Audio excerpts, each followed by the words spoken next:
नमस्कार, चुनावी विशेष में आपका स्वागत है और आज हम बात करेंगे हिमाचल प्रदेश की 4 विधानसभा सीटों पर उपचुनाव होने वाला है और उपचुनाव के लिए 4 सीटों का चुनावी गणित क्या कहता है और 2022 का इसे सेमीफाइनल माना जा रहा है क्योंकि हिमाचल प्रदेश में अगले साल चुनाव होना है। 3 विधानसभा सीट और 1 लोकसभा सीट को लेकर 30 अक्टूबर को वोटिंग होने वाली है। लेकिन वोटिंग के पहले क्या है जनता का मन, और इसको लेकर कांग्रेस ने हाल ही में शामिल हुए कन्हैया कुमार ने बड़ा दावा कर दिया है कि हिमाचल प्रदेश से ही लिखी जाएगी मोदी की हार की तस्वीर। या दोस्तों, हिमाचल प्रदेश के मुख्य स्टार प्रचारक के रूप में कन्हैया कुमार को यहां पर हिमाचल प्रदेश की जिम्मेदारी कांग्रेस ने दी है। चुनावी आंकड़े क्या कहते हैं, बता दें कि 3 सीटों में से 2 सीटें कांग्रेस के एमएलए जो थे उनके निधन के चलते सीटें खाली हुई हैं, जबकि 1 सीट जो है जो बल कोटखई जहां भाजपा विधायक नरेंद्र सिंह निधन के चलते उपचुनाव के लिए तारीखों का ऐलान हो चुका है। लेकिन जमीनी स्तर पर आंकड़े क्या कहते हैं, इसके अलावा हिमाचल प्रदेश के लिए 1 लोकसभा सीट पर भी उपचुनाव होने वाला है। बता दें कि मंडी से बीजेपी सांसद रामेश्वर शर्मा के निधन के चलते सीट खाली है, यानी 2 सीटों पर बीजेपी एमएलए और यहां पर सांसद, जबकि 2 सीटें यहां पर कांग्रेस की खाली हुई है।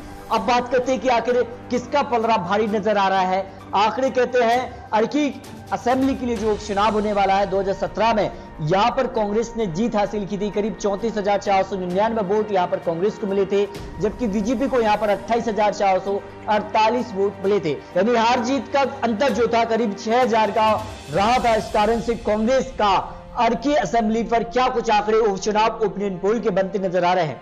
माना यह जा रहा है कि कांग्रेस को करीब 55% वोट शेयर जा सकता है और बीजेपी को करीब 36% वोट शेयर, अन्य के खाते में 9% वोट शेयर जा सकता है। कहा जाता है कि अर्की विधानसभा उपचुनाव या विधानसभा चुनाव में कांग्रेस और बीजेपी में ही आमने सामने की टक्कर होती है और इस अर्की विधानसभा उपचुनाव को लेकर जो आंकड़े हैं उसमें कांग्रेस बीजेपी से आगे निकलती नजर आ रही है, जो उपचुनाव को लेकर सटीक महत्वपूर्ण विश्लेषण सामने आया है। आप बात करते हैं फतेहपुर के लिए क्या कुछ आंकड़े 2017 में बने थे, तो 2017 में अगर बात की तो कांग्रेस को भी यहां पर 18,962 वोट मिले थे, बीजेपी को 17,678 वोट मिले थे।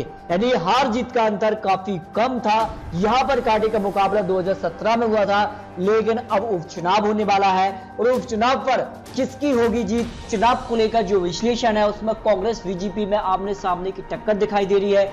52% लोग यहां पर कांग्रेस को फतेहपुर सीट पर जीत यहां पर दिला रहे, जबकि 40% वोट शेयर के साथ बीजेपी यहां पर दूसरे नंबर पर आ सकती है। यदि कांग्रेस बीजेपी है फतेहपुर सीट पर भी आमने सामने की टक्कर है, लेकिन कांग्रेस का पलड़ा यहां से भारी नजर आ रहा है, जो यहां पर बड़े आंकड़े निकल कर सामने आए हैं।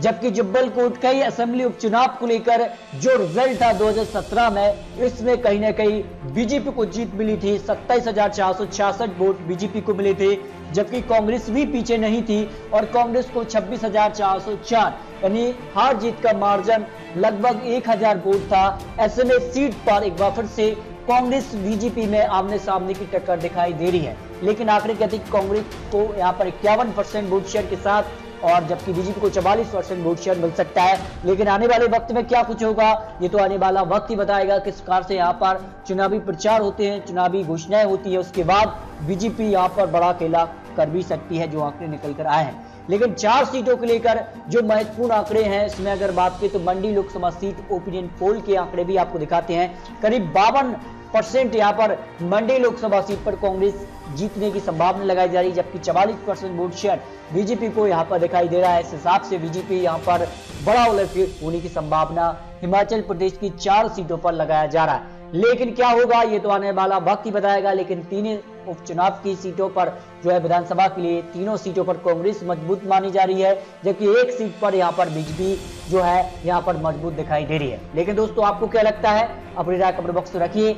आखिर इन 3 सीटों पर क्या होगा उपचुनाव के लिए, जबकि 1 लोकसभा सीट पर किसकी होगी जीत, इस पर अपनी राय कमेंट बॉक्स में जरूर रखिए। इसके अलावा मध्य प्रदेश की 4 सीटों पर भी आपको महत्वपूर्ण विश्लेषण दे चुके हैं और भी अन्य राज्यों पर भी यहाँ पर विधानसभा उपचुनाव होना है, उसको लेकर भी सटीक महत्वपूर्ण विश्लेषण आपको बहुत जल्द देने वाले हैं। तो चैनल को भी सब्सक्राइब कर लीजिए। मिलते हैं सटीक महत्वपूर्ण जानकारी के साथ, तब तक के लिए जय हिंद, जय भारत।